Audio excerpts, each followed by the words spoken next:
49 అంటే సంతానం, 49 అంటే సంతోషం. 39 ఆంధ్రప్రదేశ్ తెలంగాణ.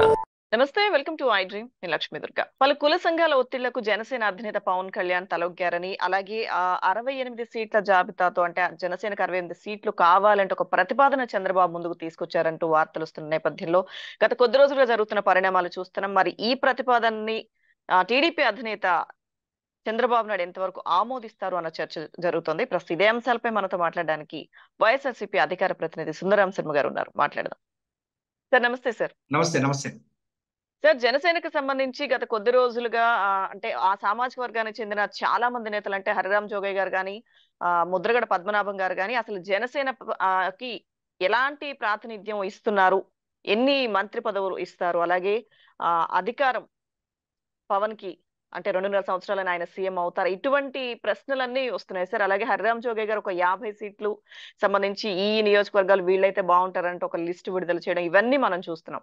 సో కొంత కుల సంఘాల పెద్దలు వీళ్ళకి సంబంధించిన ఒత్తిడితో జనసేన అధినేత ఒక 68 సీట్లకు సంబంధించి చంద్రబాబు ముందు ప్రతిపాదన పెట్టినట్టుగా తెలుస్తుంది సార్. ఎంతవరకు ఇది టీడీపీ ఆమోదించే అవకాశాలు కనిపిస్తున్నాయి సార్? అసలు ఏం జరగచ్చు అంటారు?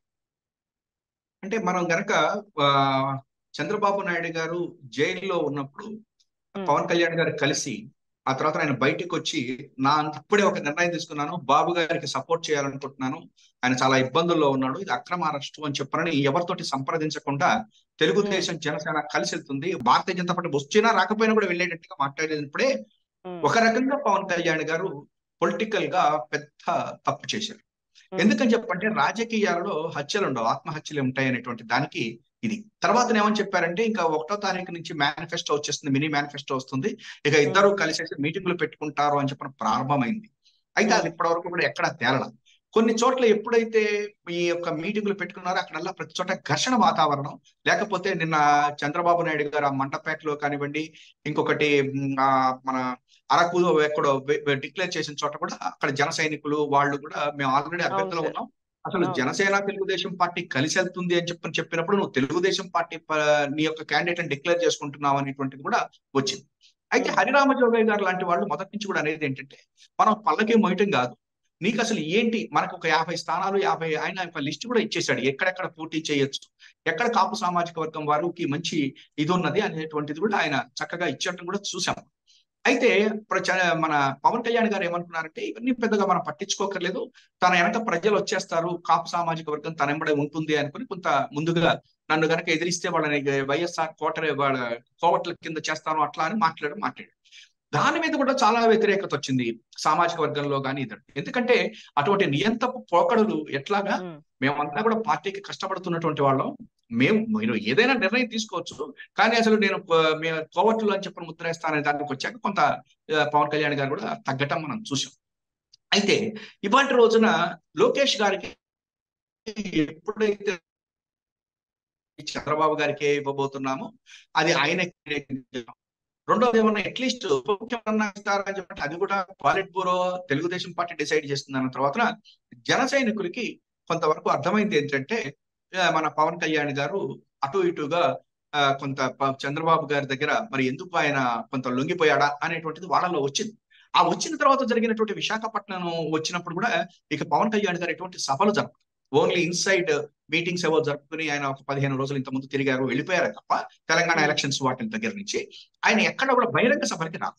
ఎందుకంటే విశాఖపట్నం బహిరంగ సభ ఏదైతే ఉందో అక్కడ కూడా ఫెయిల్ అయింది. అందుకని ఆయన చెప్పారు 500 మంది ఉన్నా కూడా వస్తాను నేను, నాకు జనం ముఖ్యం కాదు అని చెప్పుకునే పరిస్థితికి వెళ్ళారు. దానికి కారణం ఏంటంటే జన సైనికులు వాళ్ళ ముఖ్యమంత్రి గానో లేకపోతే ఇంకోటో పవర్ షేరింగ్ ఇవన్నీ కూడాను పవన్ కళ్యాణ్ గారిని కోరుకుంటున్నారు. అంతేగాని పవన్ కళ్యాణ్ గారు వెళ్ళిపోయేసేసి నాకు ఎంతసేపటికి జగన్ గారిని ఇది చేయటమే, గద్దె దింపటమే నా జయం అనేటువంటి వాళ్ళతోటి సామాజిక వర్గం కానీ లేకపోతే వాళ్ళు కానీ వెళ్లేందుకు రెడీగా లేదు. ఎందుకంటే ఎవరు ఎందుకు వెళ్ళాలి, అవసరం ఏమొచ్చింది? ఇవాళ రోజున జగన్మోహన్ రెడ్డి గారు కూడా కాపు సామాజిక వర్గాన్ని బ్రహ్మాండమైన పెద్ద పెట్టేశారు. మంత్రులుగా 4 రెట్లుంటే 4 కాపులకు ఇచ్చాడు. ఇవాళ పార్లమెంటు స్థానాలకు కానీ అసెంబ్లీ స్థానాలకి మంచి అవకాశాలు ఇస్తున్నాడు. అటువంటి పరిస్థితుల్లో ఆయన్ని దింపటం కోసం, చంద్రబాబుని ఎక్కించడం కోసం నీ ఎంబడి ఎందుకు వెళ్ళాలి అనేటువంటిది జన సైనికుల్లో లేదా సామాజిక వర్గంలో వచ్చిన మాట మనం బయట చూస్తుంటే మన ఇదిలో కనిపిస్తుంది. కాబట్టి ఇప్పుడు ఏం చేశారంటే, మీరు ఇవాళ ఒక 68 మంది తోటి ప్రాపబుల్స్ లిస్ట్ ఒకటి పవన్ కళ్యాణ్ గారు ఆయనకి ఇచ్చారు అనేటువంటిది ఇవాళ వార్తల్లో వస్తున్నది. అయితే ఈ 28 మందిలో ఆయన ఇంకోటి కూడా ఏమని అడుగుతున్నాడంటే, నేను మీకు లొంగలేదు, మీరు నేను సమానం అని చెప్పడం కోసం మీరు ఆల్రెడీ 23 మంది గెలిచారు కదా, ఆ 23 మందిలో 2 నాకు సీట్లు ఇవ్వండి అని కూడా అడుగుతున్నాడు. అయితే ఇక్కడ అవును నాకు సార్. ఇంకొకటి కూడా ఉంది. నిజానికి 23 సీట్లలో ఒక 2 సీట్లు అడగటం ఏమిటి అంటే, ఇక్కడ కూడా ఏంటంటే 2 సీట్లు కాదు, దాదాపు కొన్ని సీట్లలో చంద్రబాబు నాయుడు గారు అసలు గెలిచే పరిస్థితి కాదు, క్యాండిడేట్స్ లేవు. అటువంటి పరిస్థితుల్లో ఏం చేస్తాడు చంద్రబాబు నాయుడు గారు? ఈ 2 సీట్లుకి ఒక రకంగా చూసారా, బాబు గారు నా జేబులో ఉన్నాడని ఏం చెప్పుకోవటానికి, ఆయన నవ్వుకుని అవును మేము అసలు ఇక్కడ మాకు అభ్యర్థులు లేని చోట నీకు ఇచ్చామని చెప్పుకోవటానికి ఇదొక వాళ్ళిద్దరి మధ్య ఏమన్నా ఉన్నదా అనేటువంటిది కూడా ప్రజలు రేపు మళ్ళీ అది కూడా అడుగుతారు. తర్వాతన ఇవాళ ఆయన ఇచ్చినటువంటి 68 మంది లిస్టు ప్రాబబుల్స్ ఏవైతే ఉన్నాయో అవి చంద్రబాబు నాయుడు గారు ఒప్పుకుంటారని నేనైతే అనుకుంటాను. ఎందుకని చెప్పంటే ఆల్రెడీ కుటుంబంలోనే గొడవ ఉంది. ఇవాళ చంద్రబాబు గారికి లోకేష్ గారికి మధ్య ఉన్నటువంటి గొడవ ఏంటంటే, పవన్ కళ్యాణ్ గారిని ఎంటర్టైన్ చేయొద్దు అని లోకేష్ గారు చెప్తున్నారు. కానీ చంద్రబాబు గారు ఇవాళ ఉన్న పార్టీ పరిస్థితుల్లో జనాలని తీసుకొచ్చే పరిస్థితి లేదు. ఇవాళ మన ఆయన బహిరంగ సభలకి కొన్ని చోట్ల క్లోజ్ చేసేస్తారు ముందుగానే, ఎందుకంటే జనాలు తెచ్చే పరిస్థితి లేదు తమ్ముళ్ళు. ఎందుకంటే తెచ్చిన చోట కూడా వాళ్ళు వెళ్ళిపోతున్నారు, ఇంత డబ్బులు ఖర్చు పెట్టలేమని చెప్తున్నారు.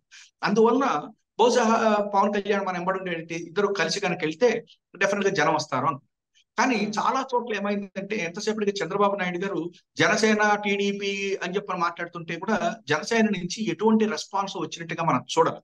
వాళ్ళ నుంచి పెద్దగా వెళ్ళాలి. మొదట 1-2 మీటింగులకు కొంచెం ఉంది, కానీ తర్వాత ఇప్పుడు కనుక మనం చూస్తే జన సైనికులు వెళ్ళాలి. ఎందుకంటే నువ్వు సీట్ల సర్దుబాటు కాలేదు, పవర్ షేరింగ్ ఏంటో తెలియదు అని అదే ముద్రగడ పద్మనాభం గారు కూడా అడిగారు అని చెప్పిన వార్తలు వస్తున్నాయి. ఏమని చెప్పారంటే, అసలు మీరు ఎన్ని సీట్లు ఇస్తామని మాట్లాడుతున్నా అంటే అవన్నీ ఏమీ లేదు, మరి పవర్ షేరింగ్ ఏంటి ఇంకా మాట్లాడలేదు, మన సీటు నా సీటు గురించి ఏంటంటే కూడా ఏదో చంద్రబాబు గారు నిర్ణయిస్తారో ఏదో అన్నారు అనేటువంటిది తప్ప సబ్జెక్ట్ కరెక్షన్ అంటున్నారు. అటువంటిప్పుడు నా సీట్లు చంద్రబాబు గారిని డిసైడ్ చేసే కాడికి దీంట్లో నేను ఎందుకు చేరాలి అన్నారు అనేటువంటిది కూడా బయటకు వచ్చింది.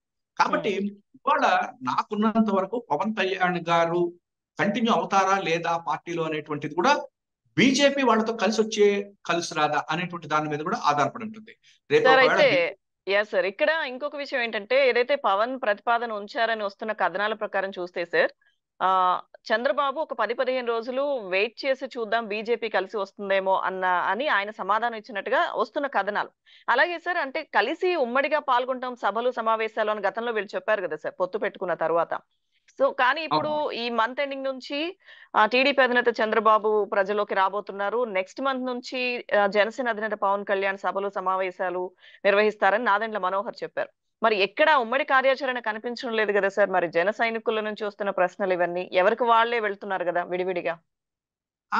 అది అసలు యాక్చువల్గా ఇవాళ 25వ తారీఖు లోపల దరిదాపుగా చాలా 25 బహిరంగ సభల్లో చంద్రబాబు గారు పాల్గొంటారు అని చెప్పారు ఈ నెలలోనే.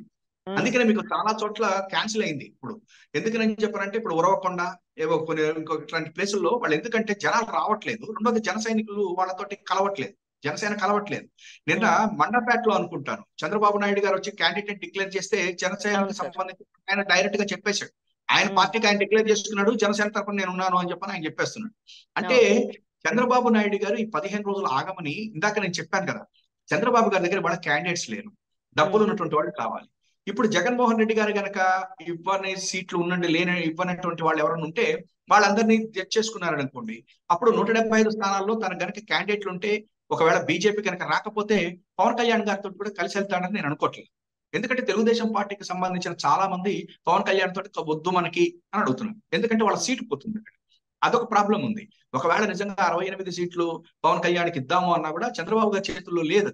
ఎందుకంటే సీనియర్స్ కానీ వాళ్ళందరూ కూడా ఒకటే చెప్తున్నారు, ఇన్నేళ్లు మేము పార్టీలో ఉన్నాం, నువ్వు ఇప్పుడు ఎవదో నీ అని చెప్పనేటువంటిది ఒకటి ఉంది. రెండోది చంద్రబాబు గారి యొక్క ఎత్తులు మనకు తెలుసు. చాలా మంది ఏం చేస్తారంటే తన దగ్గరకు వచ్చినటువంటి వాళ్ళని జనసేనలో చేరండి, అక్కడి నుంచి సీట్ ఇప్పిస్తాను అని కూడా అనేటువంటి అవకాశాలు కూడా ఉన్నాయి. రెండోది పవన్ కళ్యాణ్ గారు కూడా నిన్న గూడూరు లేకపోతే మచిలీపట్నానికి సంబంధించినటువంటి వాళ్ళు లేకపోతే కొన్ని సీట్లని ఆయన కూడా ప్రామిస్ చేస్తున్నాడు అని చెప్పని కూడా చెబుతా ఉన్నారు. కాబట్టి నాకున్నంత వరకు చంద్రబాబు నాయుడు గారు భారతీయ జనతా పార్టీ తనతోటి కలిసి వస్తే మాత్రమే పవన్ కళ్యాణ్ గారితో వెళ్తాడు, లేకపోతే పవన్ కళ్యాణ్ గారికి కూడా ఒక వెనుపోటు పొడిచి పంపించేస్తాడు. అయితే పవన్ కళ్యాణ్ గారికి కూడా ఒక భయం ఉంది. ఇవాళ రోజున చంద్రబాబు గారితో వెళితే ఆయనకి అంతమంది అభ్యర్థుల్ని పెట్టుకోకుండా ఒకవేళ కనుక చంద్రబాబు గారు చెప్పిన అభ్యర్థులు కనుక తీసుకుంటే డెఫినెట్ గా జన సైనికులు ఎదురు. ఎందుకంటే ఇన్ని రోజుల పాటు కష్టపడినటువంటి వాళ్ళకి సీట్లు ఇవ్వకపోయినా, లేకపోతే ఏమన్నా బాగా డబ్బులు ఉన్నాళ్ళు వాళ్ళందరికీ నేను సీట్లు ఇస్తాను చంద్రబాబు చెప్పాడు అని అన్నా ఈయన ఇబ్బందుల్లో పడతాడు. కాబట్టి నాకు తెలిసినంత వరకు వీళ్ళిద్దరికి ఇవన్నీ కుదిరి ఇవన్నీ అయ్యేటప్పటికి అదే జగన్ గారు చెప్పారు కదా, ముందుగానే నేను ఎందుకు డిక్లేర్ చేస్తున్నట్టు వాళ్ళు ప్రజల్లోకి వెళ్ళాలి ఇది అని. ఇక్కడ వీళ్ళకి అభ్యర్థులు లేరు, వీళ్ళిద్దరు కలిసి వెళ్ళే పరిస్థితి లేదు. నాకున్నంత వరకు జనసేన తెలుగుదేశం కలిసి వెళ్తాయని చెప్పని నేను భావించట్ల. జనసేన కనుక ఒకవేళ తెలుగుదేశంతో కలిసి కనుక వెళ్తే డెఫినెట్ గా జన సైనికులు ఎదురు తిరుగుతారు, చాలా మందికి సీట్లు రావు. చంద్రబాబు గారి యొక్క పద్ధతిలో కనుక పవన్ కళ్యాణ్ గారు వెళ్తే మళ్ళా 2019లో ఏదైతే జరిగిందో ఈ రెండు పార్టీలకి అదే జరిగేటువంటి అవకాశాలు ఎక్కువ కనిపిస్తాయి. Right sir, thank you sir. Sundaram cinema గారు, థ్యాంక్ యూ.